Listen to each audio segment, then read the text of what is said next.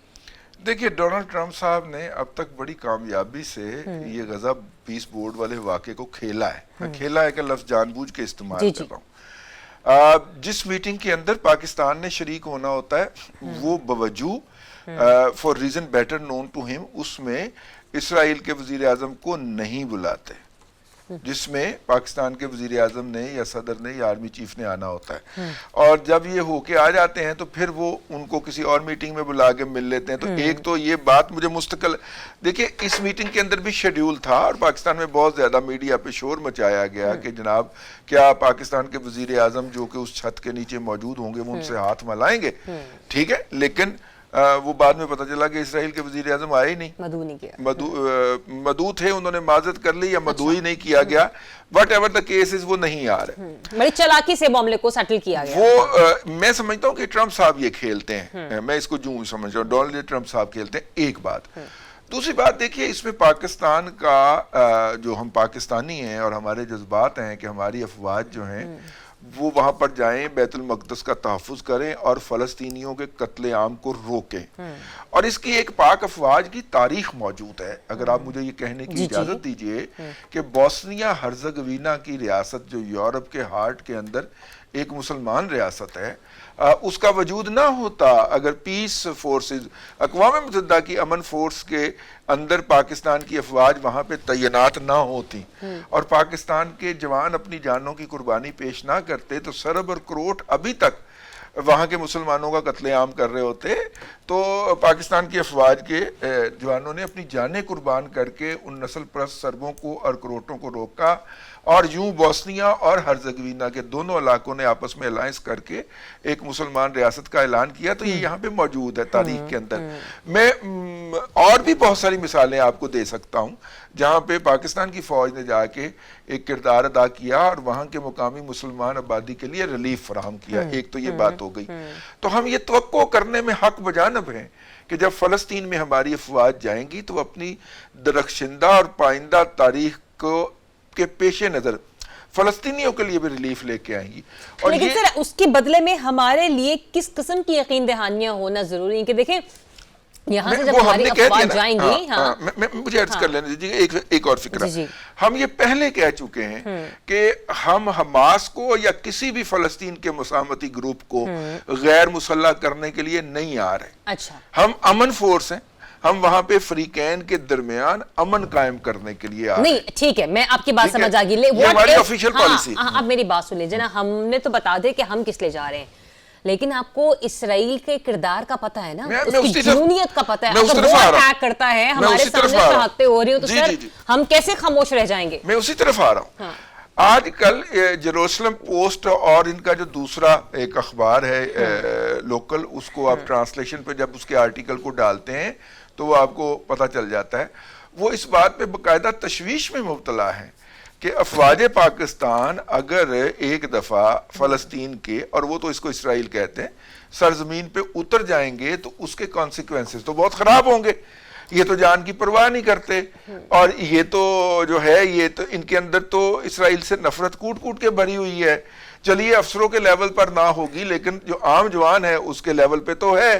تو وہ اس بات کو ڈسکس کر رہے ہیں. میں اپنی طرف سے کچھ نہیں کہہ رہا، میں نے تو وہ الفاظ بھی نہیں دہرا سکتا جو وہ ہمارے بارے میں استعمال کر رہے ہیں، لیکن وہاں پہ ان کے جو ہے آرٹیکل جو تبصرہ چھپ رہے ہیں ان کے اخبارات کے اندر، اس میں یہ بحث جاری ہے. اس بات پہ ان کو بڑی تشویش ہے کہ پاکستان کیوں انٹرسٹڈ ہے اپنی فوج بھیجنے میں یہاں پہ. اس کے عزائم کچھ اور ہیں، وہ آ کے مستقل قیام کر لیں گے. ادھر پاکستان سعودی عرب میں آ کے بیٹھ گیا ہے، اور پاکستان نے جس سعودی ہوائی اڈے پہ ہاتھ رکھا ہے وہ جارڈن کے بارڈر کے اوپر ہے، یعنی جارڈن کے بارڈر کا چھوٹا پٹی سی ہے، اور اس کے پرلی طرف فلسطین یا اسرائیل واقع ہے. اس کے اوپر ابھی فورس کے اوپر بات ہو رہی ہے، میں رانا صاحب کا بھی کامنٹ لے لوں، پھر میں ایک اور معاملے کی طرف آپ کے پاس آتی ہوں. رانا صاحب، ابھی تو دیکھیں اعلان تو باقاعدہ طور پر نہیں ہوا، نہ ہی فیصلہ ہوا کہ ہم یہ انٹرنیشنل اسٹیبلائزیشن فورس کا حصہ بنتے ہیں. ہم اگر بن جاتے ہیں، آپ کو کیا لگتا ہے اس کے برعکس پاکستان کی شرائط ہونی کیا چاہیے؟ کیا ہماری اتنی حیثیت ہے کہ ہم کوئی شرط لگا سکیں؟ اگر ہماری اپنی چاہت ہوتی تو ہم تو کبھی بھی اس کا حصہ نہ بنتے. تو ماضی میں ایک پاکستان میں بحث چلتی رہی تھی کہ کون کس کا ایجنٹ ہے، کون کس کا ایجنٹ ہے. الزامات لگتے رہے ایک دوسرے کے اوپر کہ جی وہ تو اسرائیل کے لیے یوں اور فلاں کے لیے یہودیوں کے لیے یوں. اب مجھے نہیں سمجھ آ رہی کہ میں کیا کہوں اور کس کو کیا الزام دوں. آج رات میں رہنے ایک بڑا تاریخی موقع ہوگا کہ پاکستان اور اسرائیل ایک ہی ٹیبل پہ بیٹھیں گے. جس ملک کا نام لینا ہم پسند نہیں کرتے، جس کا ہم اپنے پاسپورٹ پہ نام دینا پسند نہیں کرتے، آج ہم اس کے ساتھ بیٹھیں گے. ٹھیک ہے، لیکن ہم اسلام کا قلعہ ہے الحمدللہ، اور ہم وہاں پہ فوجیں بھیجنے پہ پہلے تو ہم کہہ رہے تھے نہیں بھیجیں گے، اب ہم فوجیں بھیجنے پہ بھی مجبور ہوں گے کیونکہ ہم نے وہاں جا کے فلسطینیوں کی حفاظت کرنی ہے. لیکن میرا سوال یہ ہے کہ اتنا بڑا ایشو پہ پارلیمنٹ پہ ڈیبیٹ کیوں نہیں ہوئی؟ ہاں، یہ بات آپ لوگ دونوں صاحبان نے بہت پہلے بھی یہ ڈسکس کی تھی کہ اس کے اوپر کابینہ سے ہٹ کر پارلیمنٹ کے اندر ڈیبیٹ ہونی چاہیے، تمام جماعتوں کو اعتماد میں لیا جانا چاہیے، جو حکومت کی اتحادی ہیں وہ بھی اور جو اپوزیشن ہے وہ بھی. آپ کو یاد ہے جب سعودی عرب نے ہم سے کہا تھا کہ فوج بھیجے یمن، تو ہم نے پارلیمنٹ میں ڈیبیٹ کی تھی، اور کرنے کے بعد ہم نے کہا تھا کہ جی ہم پارلیمنٹ نہیں مانی. تو اس بار پارلیمنٹ کی کوئی حیثیت اوقات ہی نہیں ہے. ان کو صرف اس لیے رکھا ہوا ہے کہ اگر وہ احتجاج کریں تو ان کے اوپر 24 گھنٹے کے لیے کھانا بند کر دیں، اور ان کا ایک بندہ کہہ کہ کھانا بند نہیں، وہ پھڑے گئے فراڈ کرتے ہوئے. یعنی پی ٹی آئی کے اندر ہر شخص ہی ایسا ہے یار، یعنی سیور فوڈ منگوا کے گڑپ گڑپ کر رہے، وہ ویڈیو فوٹیج آ گئی ہے، اور باہر کہہ رہے جی ہم ہڑتال پہ ہے، اے کر دیو بس کر دیو. رانا صاحب وہ پھڑے گئے نے، تسی بھی بس کر دو. اچھا یہ ہے کہ دیکھیں رضی صاحب، میں نا کبھی بھی آپ کو کسی ڈائریکٹ بات پہ وہ نہیں ٹوکتا، ٹھیک ہے. اور آپ نے اس دن بھی مجھے کہا کہ سن لے سر، آپ نے اس دن بھی جذبات میں کہا کہ جب آپ کے خبریں میں آرٹیکل چھپتے تھے تو میں سب ایڈیٹر تھا، میں اس ٹائم ایڈیٹر تھا، اور میری اپروول سے ہی آرٹیکل چھپتے تھے، ماڑے موٹے جیسے بھی ہوتے تھے. میں اپنے آرگومنٹ دیتا ہوں اور میں اپنے آرگومنٹ کے ساتھ کھڑا ہوتا ہوں. میں کسی کی وضاحت کے لیے کسی پہ حملے نہیں کرتا. میں یہ جو ویڈیو مارکیٹ میں آئی بھی ہے نا سیور فوڈ کھانے کی، وہی جمعے کی ہے، ہفتہ اتوار کی جو 2 دن انہوں نے کھانا بند کیا تھا اس کی نہیں ہے. اور وہ جو تٹ پونجی صحافی ویڈیو شیئر کرتے ہیں بغیر تحقیق کے، کیونکہ ان پہ ٹیکا نہیں لگ سکتی، انہوں نے تاریخی جھوٹ بولا کہ یہ دیکھیں کھانا، وہ جمعے والے دن کی ویڈیو ہے جو دکھائی جا رہی ہے. کوئی سوال نہیں پوچھے گا کہ ارکان پارلیمنٹ کو آپ نے بھوکا کیوں مارا. کیا وہ کوئی یہ کہہ رہے تھے کہ ہم اسرائیل کو تسلیم کر لیں؟ کیا وہ یہ کہہ رہے تھے کہ آج ہم امریکہ کے گھوڑے کے ساتھ لگ کے بیٹھ کے اور اس کی تعریفیں کریں؟ وہ آئینی اور جمہوری حق مانگ رہے تھے نا، جس کے ساتھ آپ لوگوں نے یہ کیا. اور اب ہم یہ کون شیورٹی دے گا کہ وہاں جا کے اگر خدا نہ کرے، اللہ نہ کرے حماس کے ساتھ کوئی ہماری ہو گئی تو ہم کہاں کھڑے ہوں گے؟ کیا پوزیشن رہ جائے گی ہماری؟ ٹھیک ہے رانا صاحب، پوائنٹ آپ کا آ گیا. بہت ساری باتیں آپ نے کی کہ وہاں پہ جب ایشو ہوگا تو پھر اس کو کس طریقے سے مینیج کیا جائے گا. رضی صاحب، ایک میں نے آپ سے کہا تھا کہ میرا ایک سوال اور بھی ہے. یہ جو آج ہونے والے متوقع اعلانات ہیں، کہا جا رہا ہے کہ غزہ کی تعمیر نو کے لیے $5 ارب فنڈ کے اعلان کا بھی امکان ہے، اور جس سے غزہ کی تعمیر نو، حکمت عملی اور مالی وسائل کے اعلان پر غور کیا جائے گا. سر یہ فنڈز آئیں گے کہاں سے؟ یہ جو بورڈ کے ممبران ہیں، کیا یہ وہ فنڈ فراہم کریں گے؟ دیکھیے، یہ پہلے تو غزہ بورڈ پیس بورڈ بنا تھا، اور اس کے بعد اسے جو ہے وہ سمپل ٹرمپ پیس بورڈ یا پیس بورڈ کا نام دے دیا گیا. ایک تو اس کی رکنیت کے لیے $1 ارب چاہیے. اچھا.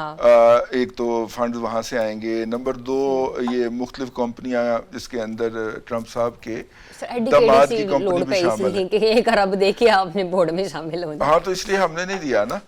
ہمیں انہوں نے ویسے ہی شامل کر لیا ہے کچھ عرصے کے لیے، پھر اس کے بعد کہا کہ پھر اس کے بعد ہم دے دیجیے گا. ہم نے کہا جی ہمارے پاس اب بھی نہیں ہونے. تو انہوں نے کہا کہ بدلے میں آپ پھر اپنی خدمات ہی ہمیں دے دیں. نہیں، خدمات نہیں ہے، ایسے نہیں کہتے. لیکن یہ ہے کہ ابھی تو فی الحال تو انہوں نے شامل رکھا ہوا ہے. $1 ارب ہمارے پاس کوئی نہیں ہے. تو وہ پرائیویٹ سیکٹر ہے جی، وہ جو غزہ کو ریکنسٹرکٹ کرنا ہے اور وہاں پہ وہ بنانے ہیں انہوں نے. اس کی بہت ساری باتیں، یہ ٹرمپ صاحب کا بہت پرانا خواب ہے، انہوں نے آتے ہی کہا تھا. اچھا، ایک بات. دوسری بات میں یہ بھی کہنا چاہوں گا نا کہ دیکھیے، ہمارے لیے بھی یہ تانا ہوتا ہے کہ یار وہاں پہ بیٹھ کے، آپ کے سامنے بیٹھ کے بندہ جو ہے نا وہ غلط بیانی کر گیا، آپ نے کچھ بھی نہیں کیا. دوست احباب ہمیں بھی ملتے ہیں نا، آپ کا بات میری بات کے بغیر چلتی ہی نہیں ہے. آپ کی بات کی فاؤنڈیشن کے اندر خاکسار بیٹھا ہوتا ہے. تو اسحاق رانا صاحب کوئی مسئلہ نہیں ہے. مجھے گالیاں دینے سے یہاں پہ 2 پارٹیوں کی سوشل میڈیا ٹیموں کا روزگار لگا ہوا ہے، تو آپ بھی اس میں شریک ہو جائے بھائی، کوئی عرض نہیں ہے. ٹھیک ہے نا؟ میں کسی کے لیے روزگار کا ذریعہ ہوں، میرے لیے یہی اطمینان کی بات ہے. تو لگے رہے منا بھائی، ایسی کوئی بات نہیں ہے. آپ جب بھی اس طرح کے موضوع کے اوپر گفتگو کرتے ہیں، یہ آج تیسرا موقع تھا، اس لیے میں نے کہا کہ ان اٹینڈڈ نہ جائے.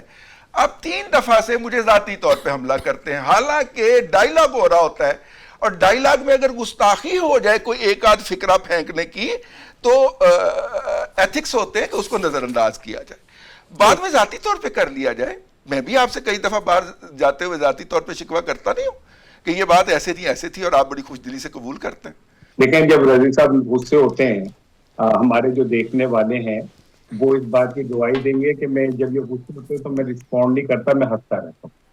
کیونکہ ہم نے ایک لمبے عرصے کے لیے چلنا ہے، اور جہاں ایک گھر میں بیٹھنا ہوں وہاں پہ چھوٹی چھوٹی باتوں پہ سر پٹول نہیں کرتے.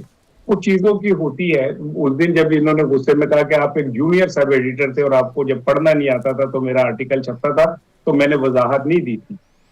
اللہ کا شکر ہے 40 سال کی صحافت میں میری ریپیوٹ ایک بہت اچھے انسان کی ہے.